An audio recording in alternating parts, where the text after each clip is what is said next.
शुभ दिवस.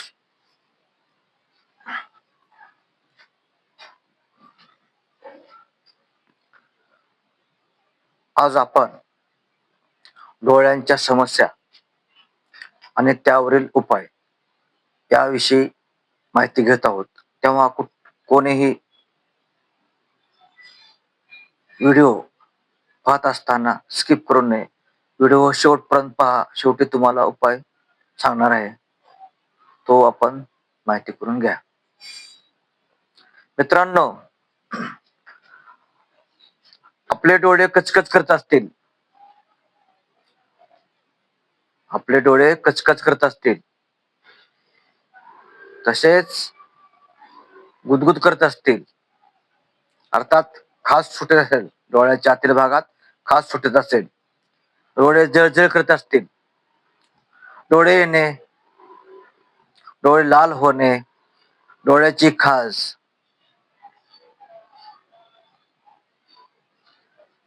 हे सर्व लक्षणे जी दिसतात ना आपल्याला, ही लक्षणे आपल्याला ॲलर्जी किंवा इन्फेक्शन म्हणजे सूज याचीही असू शकतात. हे आपण लक्षात ठेवायला हवे. कोणती? डोळ्याच्या आतील भागात खाज सुटणे, डोळे कचकच करणे, कधी कधी डोळे लाल होतात, कधी डोळ्यातून पाणी येतं, कधी डोळे सुजतात. हे ॲलर्जी किंवा इन्फेक्शनचे कारण असू शकते. तेव्हा जर आपल्या डोळा सुजला असेल, जर आपला डोळा सुजला असेल, इन्फेक्शन झाले असतील, तर मित्रांनो, थंड पाण्यात चिमूटभर हळद टाकायची आणि त्यात पाण्यामध्ये सुती कापड भिजवून त्याच्या पट्ट्या डोळ्यावर ठेवायच्या. याने देखील आपल्या डोळ्यातील इन्फेक्शन कमी होण्यास मदत होते. किंवा काकडीचे काप करायचे आणि डोळ्यावरती ठेवायचे. असे 20 ते 30 मिनिट ठेवायचे. नियमितपणे रोज हे करायचे. लक्षात राहील ना?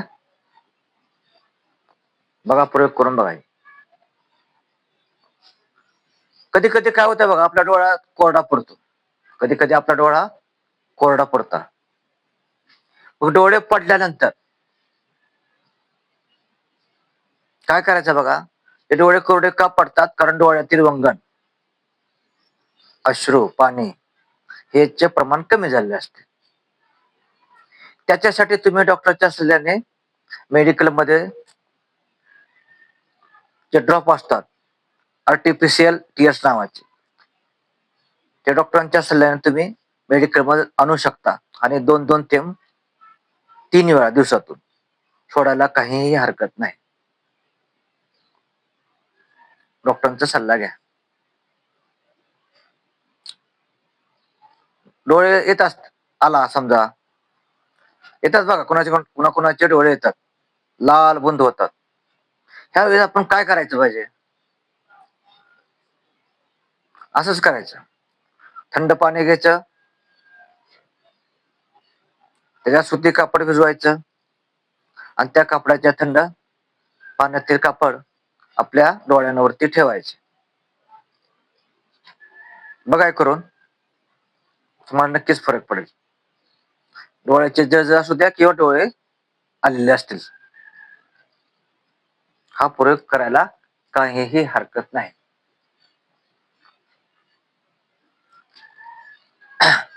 याच्या पुढे जाऊन सांगायचं म्हणलं, कधी कधी तुमच्या डोळ्यावर ताण येत असेल, तेव्हा आपण कुठली काळजी घेणे गरजेचं आहे? एक करायचं, डोळ्यावर ताण येऊ नये म्हणून आपण मोबाईल, टीव्ही, कॉम्प्युटर तसेच लॅपटॉप यासारख्या वस्तूंपासून आपण थोडं त्या वस्तूंचा वापर आपण करत असताना, हे पाहत असताना, टीव्ही, मोबाईल, लॅपटॉप, कॉम्प्युटर हे पाहत असताना आपण सतत कंटिन्यू पाहायचं नाही. अधून मधून थोडा गॅप घ्यायचा. मी म्हणत नाही तुम्ही पाहू नका, पहा, पण मधून अधून गॅप घ्या, जेणेकरून तुमच्या डोळ्यांना विश्रांती मिळेल. येते का लक्षात तुमच्या?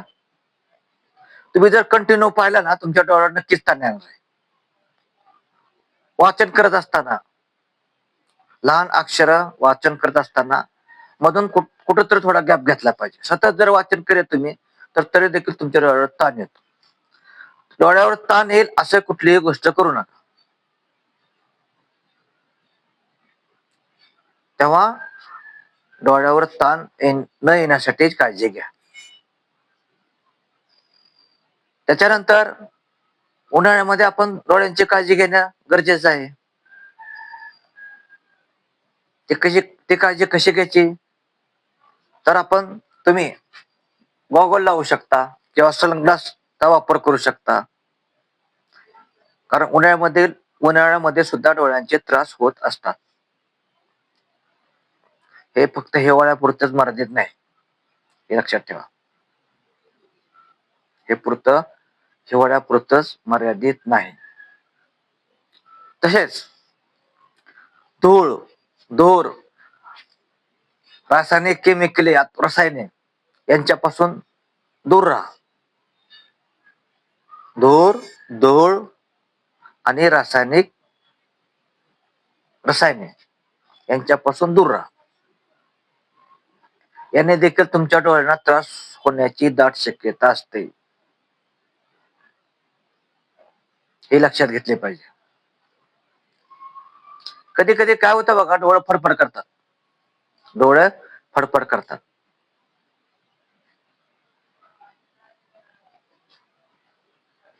तेव्हा घाबरून जायचं कारण नाही. पण ज्यावेळी डोळे फडफड करतात, त्यावेळी त्याच्याकडे लक्ष देणं अत्यंत गरजेचं आहे. कुणाच्या पापण्या फडफड करतात का नाही? हा. मग त्यावेळी आपण काय केले पाहिजे? तर मानसिक ताणतणाव अर्थात टेन्शन, अशक्तपणा किंवा थकवा, झोपेचा अभाव आणि ॲलर्जी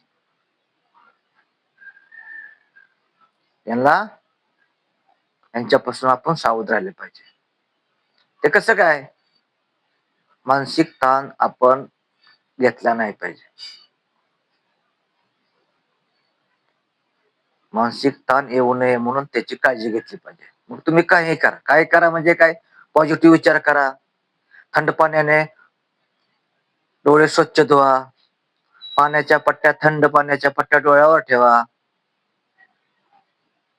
मानसिक ताण डोळ्यासाठी घातक आहे. त्यामुळे डोळ्यांच्या पापण्या फडफड करू शकतात. लक्षात घ्या.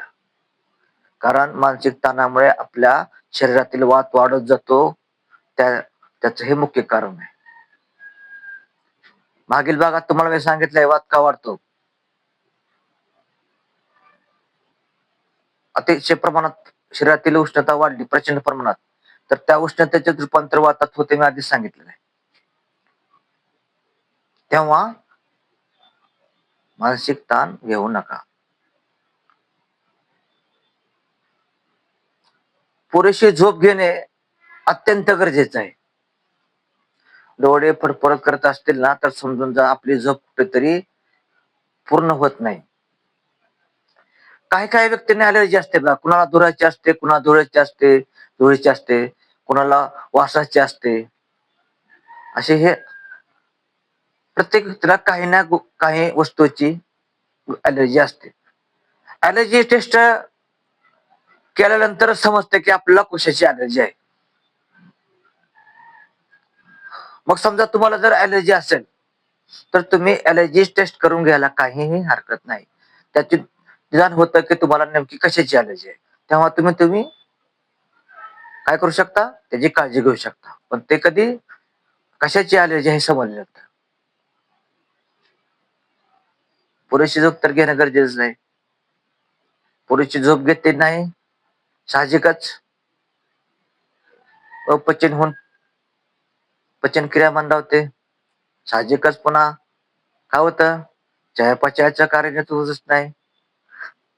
वेगवेगळ्या आजाराला आमंत्रण देतो आपण. म्हणून पुरेशी झोप घेणं अत्यंत गरजेचं आहे. तेव्हा डोळ्याची काळजी निश्चितपणे नियमित मी आता सांगितल्याप्रमाणे घ्या. डोळे येतात, कधी डोळे लाल होतात, कधी डोळ्याच्या आतील भागाला खाज सुटते, कधी डोळ्यातून पाणी येतं, कधी जळ करतात, कचकच करतात. डोळ्यातील वंगण कमी झाल्यामुळे डोळे कचकच करतात बा, डोळे येतात. हे ॲलर्जी किंवा इन्फेक्शन झाल्यामुळे सुद्धा असते, हे आपल्या लक्षात येत नाही. तेव्हा हे आपल्याला माहिती असणे अत्यंत गरजेचं आहे. आणि मानवी शरीरातील डोळा हे अत्यंत महत्वाचे आपले ज्ञान इंद्रिय आहे, हे विसरता कामा नये. डोळा हे काय, ज्ञान इंद्रिय. तेव्हा डोळ्याची काळजी आपण घेणे आहे, गरजेचे आहे. काय करायचं यासाठी? एक सोपं उपाय सांगतो मला. लिंबू वर्गीय फळे असतात ना, जे चवीला आंबट असतात, लिंबू वर्गीय, त्याची चव आंबट असते, अशा पदार्थांचे तुम्ही सेवन जास्तीत जास्त करा. याने काय होतं, रोग प्रतिकारशक्ती वाढते, पण डोळ्यासाठी देखील ह्या चांगल्या आहे. जे कोणी मांसाहारी असतील त्यांनी मासे अंडे खायला काहीही हरकत नाही, चांगले आहे डोळ्यासाठी. शाकाहारी लोकांनी गाजर खावे, गाजराचा हलवा खावा. याच्यामध्ये काय असते, विटॅमिन डी अर्थात जीवनसत्व डी नाही, गाजरामध्ये सत्व असतं आणि आपल्याला जीवनसत्वाची अत्यंत गरज असते.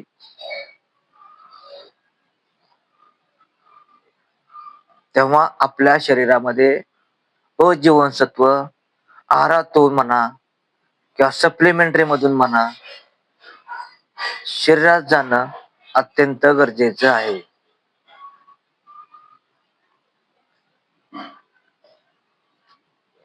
तेव्हा डोळ्यांच्या समस्या असतील, ज्या समस्या असतील डोळ्यांचे, त्याच्यावर मी घरगुती उपाय सांगितलेला आहे, तो आपण अवश्य करा. व्हिडिओ आवडल्यास लाईक करा, इतरांना शेअर करा आणि कमेंट्स करा. इथंच थांबतो. धन्यवाद.